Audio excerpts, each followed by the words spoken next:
wrestling fans, thanks for clicking the dreaded D Rose report. You know, while Randy Orton's on suspension, it was big news on Wednesday that, but everybody was in a panic at WWE headquarters, was that the low 2.7 rating for Raw.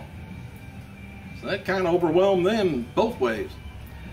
Speaking of Orton, WWE's writing team didn't know about the suspension until it was announced online. They were working on an Orton versus Ziggler feud with when the suspension came down, so surprise, surprise. No word yet on when Orton failed the wellness test, but it appears that some in the company knew about it days before. Probably Mr. Orton probably knew and might have mentioned it to somebody, I would suspect. Speculation, though, is that John Cena was added to SmackDown taping because they knew that Orton was on his way out for about 60 days, and at the same time, WWE booked Orton strong on Monday as he did an in-ring segment with The Miz and then laid him out. The idea of merging the Intercontinental title and the United States title was being looked at for a few weeks back, but sources within WWE and the World title won't merge the two because WWE needs a major title on each show of Raw and SmackDown. I believe that there should be more titles. I really do. I think it'd be better to have a lot more people with titles rather than a very few with the titles again and again and again. My opinion. And damn it, I'm right. Hey, Linda McMahon says she won't be distracted by the WWE's war with the media outlets in Connecticut that are comparing WWE product to violent pornography. And as we noted before, Manchester Journal-Inquirer manager, editor Chris Powell, and threatened him with a lawsuit for saying McMahon's wealth came from the business of violence, pornography, and general raunch. And you know, if that's true, that WWE has all that, they'd do a lot better in the ratings. From the Connecticut News, I guess, junkie website, McMahon says it's not a distraction for her. Said it's not a distraction for me because I really focus on what I'm doing. That's all that's all, you know, the WWE thing. I'm focused on, and like today, this job tour, we're going to tour 20 jobs before the end of the week. Good luck on trying to find 20 jobs. That's still going. Hey, the feeling is backstage at the live Impact. Did you catch that last night? Let me know what you thought. See any difference? Is it the better, worse, the same? But anyway, the live Impact Wrestling backstage, it was a positive one. Some of the wrestlers felt excited about TNA after the live show, and they had than they had for a long time. Morale was up, they say, last night. And during the gut wrench check last night with Joey Reigns, the entire locker room popped when Ryan challenged Taz, and some were shocked at how well Taz handled it, considering his temper. Anyway, the backstage gut wrench segment was throughout the night with Taz, Al Snow, and Bruce Pritchard. They all were filmed earlier in the day. And Brooke Hogan got along well with everyone backstage, and always have on her previous visits, I guess. Brooke's new role with TNA was, by the way, Dixie Carter's idea. Not something that Bischoff or Hogan, her daddy, brought up. Anyway, TNA versus WWE lawsuit. It was a hot topic at Impact last night, and a lot of the wrestlers are angry with Brian Wittenstein for passing on their information to WWE. Former WWE star Cliff Domino Tompkin, he worked a dark match for last night's show, losing to Crimson. I think he was the one, if I remember right, was the cameraman at the Shawn Michaels Undertaker bout at WrestleMania, where Taker was going over the top and on top of the cameraman, which Compton was supposed to have caught him some to break the fall, and about broke Taker's neck. And Dixie Carter's announcement at TNA about the TNA Hall of Fame was a surprise to everyone, as they did not tell the wrestlers ahead of time. I like it when they do that. Jeff Jarrett and his wife Karen, they were not backstage. For those wondering, Tara and Mickey James, they were backstage, but just not used. And ODB versus Angelina Love was taped for Explosion. And a little update on Marcus Bagwell, old Buff Bagwell. He's at home now, recovering from his very serious car accident on April 23rd while driving near his home in Marietta, Georgia.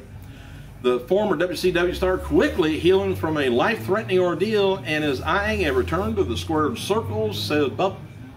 Buff is doing much better, a representative for Bagwell told Hollywood.com. He's at home and ready to work again. I bet he's going to take a little while before he's ready to work, because he's been off work for a while, about a couple of months. Oh, birthdays. Hey, happy birthday to world-class heavyweight champion Black Bart, 64 years old. Former SMW and All Japan Tag Team Champion Jackie Fulton, 49 years old. IWA and MS founder Ian Rotten, 42 years old. One-time TNA World Champion James Storm, 35 years old. And indie regular Scoot Anderson, 41.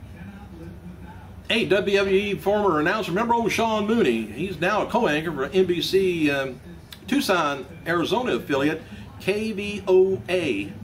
Mooney runs a production company in that area. Trainer Joe DeFranco has published a two-part article on Triple H's pre-WrestleMania 28 workout. The official theme song for WWE's No Way Out pay-per-view is going to be Unstoppable by Charm City Devils. And Jericho wrote the following on Twitter in response to a rant from Paul Heyman. It's a long rant on Twitter, and I tried to go through it, but there's too much. Anyway, he says, I agree with the Heyman hustle attribute. Anyway, he says, I would like to add one more piece of advice. To really make this business, to make it in this business, you have to be willing to take a chance. And if that pisses some of the people off, so be it. Stop being so nice. Nice doesn't cut it. They're from the horse's mouth. Hey, WWE Champion CM Punk wrote the following on Twitter, referring to his suspensions from Rey Mysterio, Randy Orton, and Chris Jericho. Well, about their suspensions. He said, my last 3 WrestleMania opponents are currently suspended. Punk says, I am cursed. Anyway, Deadline.com reports that WWE Studios and Lionsgate are moving forward to reboot the 1993 horror movie Leprechaun, and they've just hired Harris Wilkinson to write the script. Now we got a writer. Maybe one of these days we'll have a movie. And a star. Matches for tonight's WWE SmackDown include Sin Cara taking on Heath Slater, Damian Sandow taking on Ezekiel Jackson, Ryback taking on 2 wrestlers. That's all, just 2 wrestlers. Dolph Ziggler taking on Sheamus, Darren Young, and Titus O'Neil taking on Ryder and Morella, and Tyson Kidd taking on Cody Rhodes, plus CM Punk versus Kane in the main event. Sound like a lot of wrestling, don't it? Let's see how much they cut out. WWE, William Regal versus Dean Ambrose was announced for the June 7th FCW taping down in Tampa, Florida. This is a rematch from the November 2011 match from FCW TV. These will be the final FCW tapings in Tampa. James Storm, he provided an update on his career during last night's Live Impact. He tweeted Thursday, my daughter and I saddled up our horses, walking them out of the barn, as seen on Impact Wrestling film crew coming down to the drive. Says they want to get an update.